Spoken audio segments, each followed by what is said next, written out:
Rapunzel. Once upon a time, there lived a man and his wife who were very unhappy because they had no children. These good people had a little window at the back of their house which looked into the most lovely garden full of all manner of beautiful flowers and vegetables.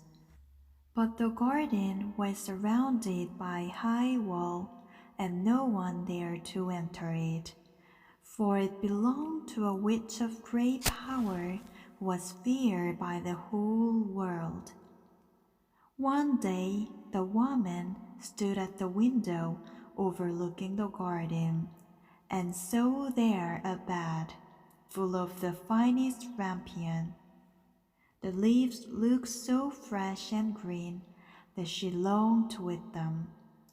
The desire grew day by day, and just because she knew she couldn't possibly get any, she pined away and became quite pale and wretched.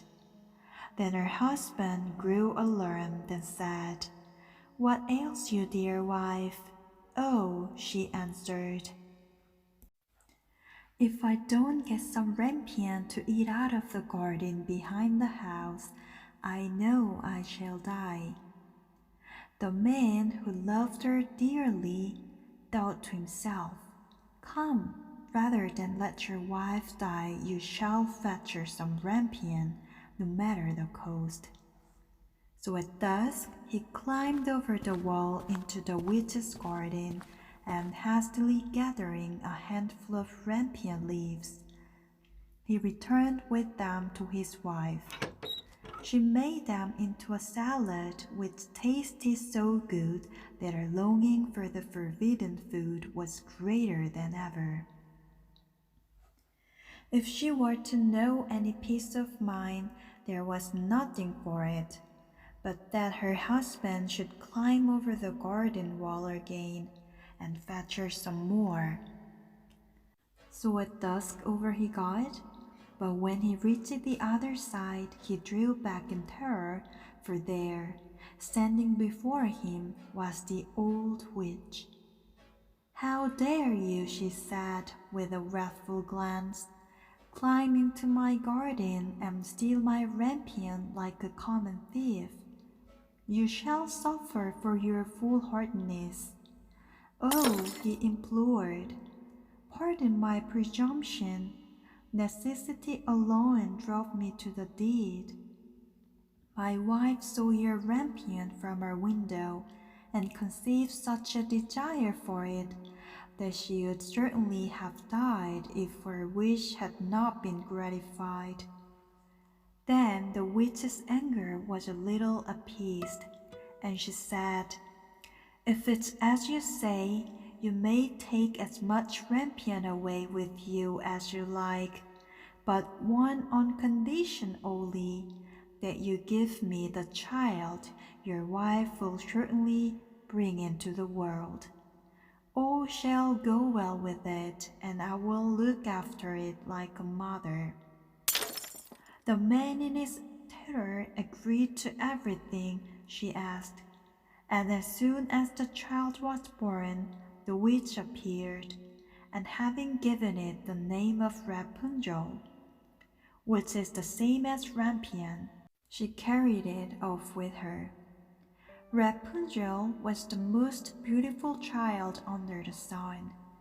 When she was 12 years old, the witch shut her up in a tower in the middle of a great wood, and the tower had neither stairs nor doors, only high up at the very top a small window.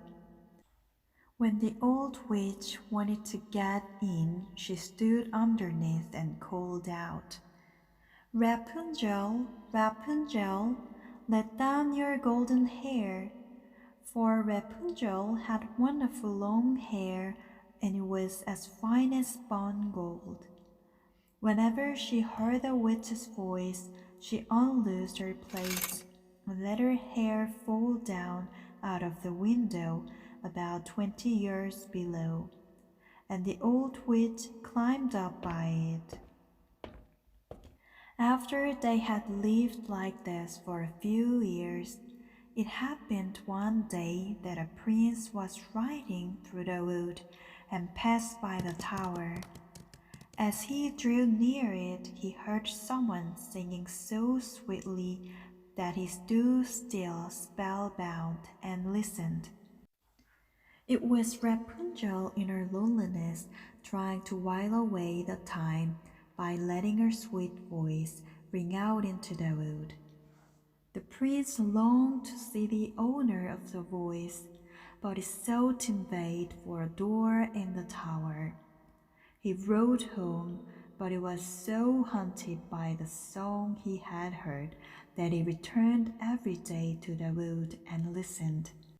One day, when he was standing thus behind a tree, he saw the old witch approach and heard her call out, "Rapunzel, Rapunzel, let down your golden hair." Then Rapunzel let down her plaits, and the witch climbed up by them. "So that's the staircase, is it?" said the prince. "Then I too will climb it and try my luck." So on the following day at dusk, he went to the foot of the tower and cried, "Rapunzel, Rapunzel, let down your golden hair." And as soon as she had let it down, the prince climbed up. At first, Rapunzel was terribly frightened when a man came in, for she had never seen one before. But the prince spoke to her so kindly and told her at once that his heart had been so touched by her singing that he felt he should know no peace of mind till he had seen her. Very soon Rapunzel forgot her fear, and when he asked her to marry him, she consented at once. For she thought he is young and handsome, and I will certainly be happier with him than with the old witch. So she put her hand in his and said, "Yes, I will gladly go with you. Only how am I to get down out of the tower? Every time you come to see me, you must bring a skein of silk with you, and I will make a ladder of them. And when it is finished, I will climb down by it, and you will take me away on your horse." They arranged that till the ladder was ready, he was to come to her every evening, because the old woman was with her during the day. The old witch, of course, knew nothing of what was going on till one day Rapunzel, not thinking of what she was about, turned to the witch and said, "How is it, good mother, that you are so much harder to pull up than young prince? He is always with me in a moment." "Oh, you wicked child," cried the witch. "What is this I hear? I thought I had hidden you safely from the whole world, and in spite of it you have managed to deceive me." In her wrath, she seized Rapunzel's beautiful hair, wound it round and round her left hand, and then grasping a pair of scissors in her right, snip snap, off it came, and the beautiful plaits lay on the ground. And worse than this, she was so hard-hearted that she took Rapunzel to a lonely desert place, and there left her to live in loneliness and misery. But on the evening of the day in which she had driven poor Rapunzel away, the witch fastened the plaits onto a hook in the window, and when the prince came and called out, "Rapunzel, Rapunzel, let down your golden hair," she let them down, and the prince climbed up as usual, but instead of his beloved Rapunzel, he found the old witch, who fixed her evil, glittering eyes on him and cried mockingly, "Oh, oh, you thought to find your lady love, but the pretty bird has flown and its song is dumb. The cat caught it and will scratch out your eyes too. Rapunzel is lost to you forever. You will never see her more." The prince was beside himself with grief, and in his despair he jumped right down from the tower. And though he escaped with his life, the thorns among which he fell pierced his eyes out.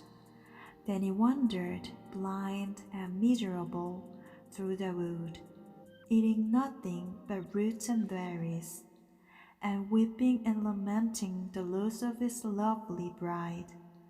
So he wandered about for some years, as wretched and unhappy as he could well be. And at last he came to the desert place where Rapunzel was living. Of a sudden he heard a voice which seemed strangely familiar to him. He walked eagerly in the direction of the sound, and when he was quite close, Rapunzel recognized him and fell on his neck and wept. But two of her tears touched his eyes, and in a moment they became quite clear again, and he saw as well as he had ever done. Then he led her to his kingdom, where they were received and welcomed with great joy, and they lived happily ever after.